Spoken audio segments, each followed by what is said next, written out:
السلام علیکم defence updates میں ترکی اور اسپین میں دفاعی تعاون سے یونان کی تشویش کی خبر پر بات کریں گے۔ یو اے ای کے لیے رشین چیک میٹ کی پاسبلٹی، ترکی کے افریقن کنٹریز کو ڈرونز کی فراہمی سے متعلق دفاعی تعلقات، چین کی طرف سے اقوام متحدہ میں آرٹیفیشل انٹیلیجنس سے متعلق ایک بولڈ سٹیپ، روس اور ساؤتھ کوریا سمیت دیگر بین الاقوامی دفاعی خبریں بھی اس ویڈیو میں شامل ہوں گی۔ So let's start.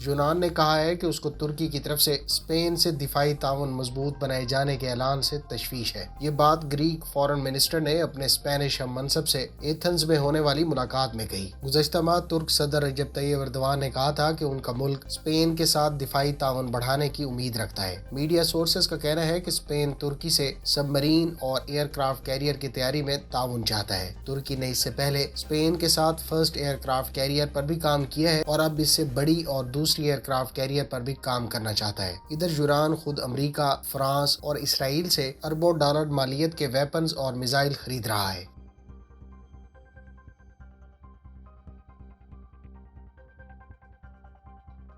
جرمنی نے یوکرین کے لیے تیار کی جانے والی اینٹی ڈرون جیمنگ گنز کی فراہمی روک دی ہے۔ ان اینٹی ڈرون گنز کی قیمت یوکرین پہلے ہی ادا کر چکا ہے۔ جرمن حکام کی طرف سے کہا گیا ہے کہ اس ٹائپ کے ویپن کی یوکرین کو فراہمی سے روس اور یوکرین کے درمیان پہلے سے جاری کشیدگی میں اضافہ ہو سکتا ہے۔ یوکرین نے نہ صرف اس معاملے پر جرمنی کے اس فیصلے کے خلاف احتجاج کیا ہے، بلکہ جرمن چانسلر انجیلا مرکل کے آخری دورہ یوکرین کے دوران بھی اس معاملے کو ریز کیا گیا تھا۔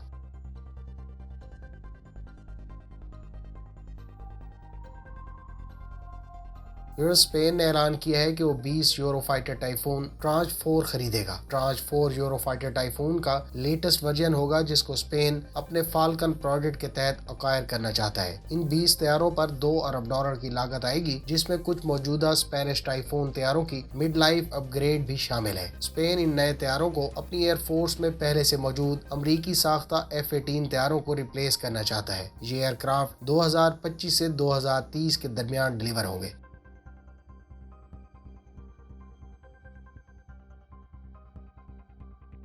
امریکی محکمہ دفاع نے ریتھیون ٹیکنالوجیز کو $260 ملین سے زائد مالیت کا کانٹریکٹ ایوارڈ کیا ہے۔ معاہدے کے تحت یہ کمپنی 2021 سے 23 کے درمیان ایوالڈ سی اسپیرو میزائل بلاک 2 تیار کرے گی۔ اس پروجیکٹ پر کام مارچ 2025 میں مکمل ہوگا۔ واضح رہے کہ بلاک 2 پر کام کا آغاز 2014 میں شروع کیا گیا تھا اور اس میں نئے گائیڈنس سسٹم اور دیگر فیچرز کا اضافہ کیا گیا ہے۔ ایوالڈ سی اسپیرو میزائل شپس کے سیلف ڈیفنس کے لیے ہائی سپیڈ، ہائیلی مینووریبل اینٹی شپ میزائل سے بچاؤ فراہم کرتا ہے۔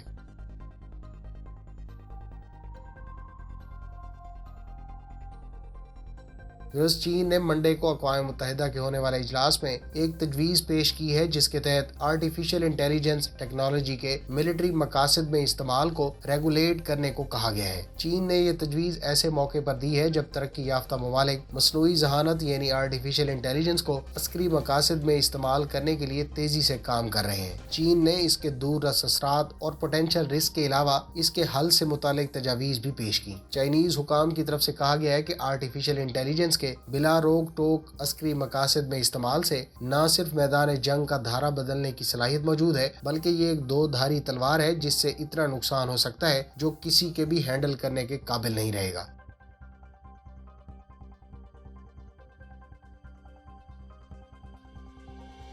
ترکی افریقن کنٹریز کے ساتھ ایک نئے دور کا آغاز کرنے جا رہا ہے۔ اس مقصد کے لیے جہاں ترکی افریقن کنٹریز کے ساتھ 2 روزہ پارٹنرشپ سمٹ کا انعقاد کر رہا ہے جس میں افریقی ممالک کے ساتھ تجارتی اور معاشی تعلقات کو فروغ دینے پر زور دیا جائے گا۔ اس کے علاوہ اس میں مزید بہتری کے لیے تجاویز بھی شامل ہوگی۔ اس سمٹ میں 39 افریقن کنٹریز کے منسٹرز بشمول پریزیڈنٹس شرکت کر رہے ہیں۔ اس سمٹ میں صومالیہ، مراکش اور تیونس جیسے افریقی ملکوں کو ترک ڈرونز فروخت کیے جانے کی اہمیت اور فوائد کو لے کر دیگر ملکوں کو بھی اس بارے میں قائل کیے جانے کے امکانات ہیں۔ ترکی اس وقت کئی افریقی ممالک کو ڈرونز کے علاوہ دیگر دفاعی ساز و سامان بھی فروخت کر رہا ہے، جس میں آرمرڈ وہیکلز قابل ذکر ہیں۔ حال ہی میں ہم نائجر، ایتھوپیا اور انگولا جیسے افریقن ممالک کے بارے میں ترک ڈرونز میں دلچسپی کی اطلاعات سن چکے ہیں۔ ترک ڈرونز کی ایکوزیشن کاسٹ اور آپریشنل کاسٹ کم ہونے کے ساتھ ساتھ شورش کو کچلنے کی کارروائیوں میں اس کی کامیابی نے اسے ایک آئیڈیل ویپن بنا دیا ہے، جس کو لے کر بہت سے ممالک حتیٰ کہ نیٹو ممالک بھی اس ڈرون کو ایکوائر کرنے کا ارادہ رکھتے ہیں۔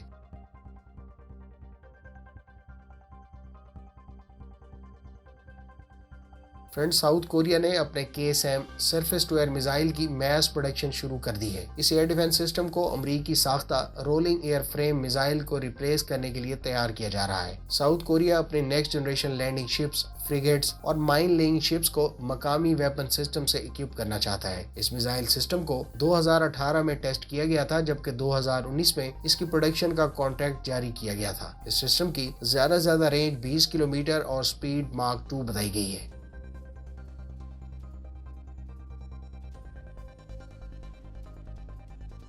روس نے اپنے پروجیکٹ 23900 LHD کو ڈرون کیریئر کے طور پر استعمال کرنے کا اعلان کیا ہے۔ بنیادی طور پر یہ ایک ورسٹائل انفیبیس اسالٹ شپ پلس لینڈنگ ہیلی کاپٹر ڈاک ہوگی، جس کو اب ترکی کی طرز پر ڈرون کیریئر کے طور پر بھی استعمال کیا جائے گا۔ یاد رہے کہ اس LHD per number of heavy Halley copters, armoured vehicles اور 1000 ٹروپس کو کیری کیا جا سکے گا۔ اس کی کنسٹرکشن مکمل ہونے پر دوسری LHD بھی تیار کی جا رہی ہے۔ ان دونوں LHDs کے بارے میں کہا گیا ہے کہ پہلی رشین نیوی میں 2026 اور دوسری 2027 میں انڈکٹ ہوگی۔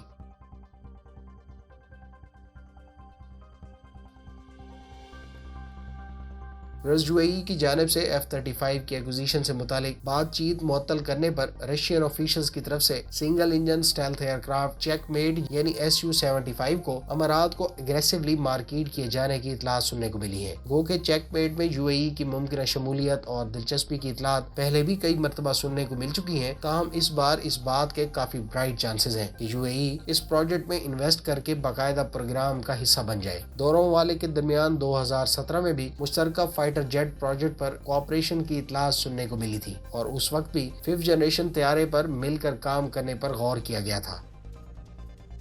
فرینڈز، یہ تھیں آج کی ڈیفنس اپڈیٹس۔ امید ہے اس ویڈیو سے آپ کی معلومات میں اضافہ ہوگا۔ ملتے ہیں نیکسٹ ویڈیو کے ساتھ۔ اپنی دعاؤں میں یاد رکھیے گا۔ اللہ حافظ۔ پاکستان زندہ باد۔